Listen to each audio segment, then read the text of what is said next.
Exactly. So from 0 to 60 degrees of shoulder flexion, okay, glenohumeral flexion, I'll say.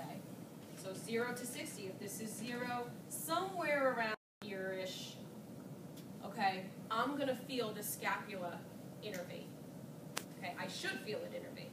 Okay, so from 0 to 60, it's pure glenohumeral motion. After 60, the scapula then engages, and from 60 degrees to about 150, 160, the scapula and the glenohumeral joint work together to obtain this range. At the very end of the range, then, if there's room, I'm sorry about that, is again pure glenohumeral movement. Okay?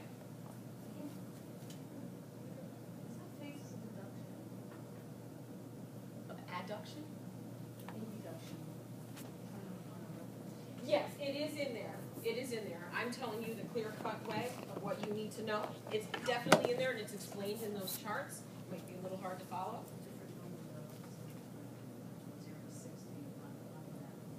Oh, it's in there. I've seen it in there. Yeah. So this is what you're going to do, okay? After you do your assessment, you come up and you're going to, same thing, talk your patient through it. I'm just going to raise your arm, okay? And just let me do everything. Don't help me. First thing I want to do is cup the inferior angle, okay? While I'm cupping the inferior angle, I'm going to slowly flex her arm. What I'm doing within this range is I'm trying to feel where her scapula innervates and starts to upwardly rotate. And it's right there. Okay? So now, I'm holding on to it. Now, as I raise her arm up, I am following, and I know I'm all in my own way, following the inferior angle all the way until it stops. Because I want to feel how smooth it is. I want to feel if there's any clicking and cracking going on in there. I want to feel if it stops.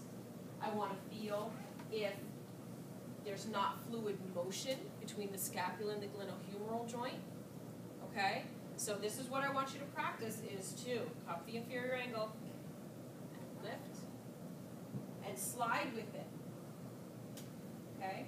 And I know that you get nervous during the tests, and a lot of students come in and they're like, yep, okay, sit down on the table, let's muscle test. I want you feeling these muscles and these landmarks. I don't care how many people you need to touch to feel it. You've got to get your fingers sensitized to feeling the innervation of muscles when they actually fire. Okay, because that's going to be important. As the muscles that we test get smaller and smaller, you have to palpate and you have to find exactly the muscle. So if you're not familiar, you're not practicing what that feels like, really, really difficult. Okay? So that's what I'm doing. So I'm looking. I say, okay.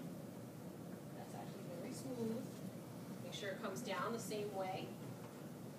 Nice and smooth. And so from my visual assessment and my movement assessment of her scapulohumeral rhythm, she's actually very fluid. Very good. Okay, so I can go ahead and continue with the muscle testing. Let's see. Okay, so we are going to go right into our first manual muscle test. Okay, I listed them up there. The first one is going to be scapular elevation. Okay, I'm trying to think. Did you happen to bring it down? Excellent. Okay, let's see what we're going to use. I am going to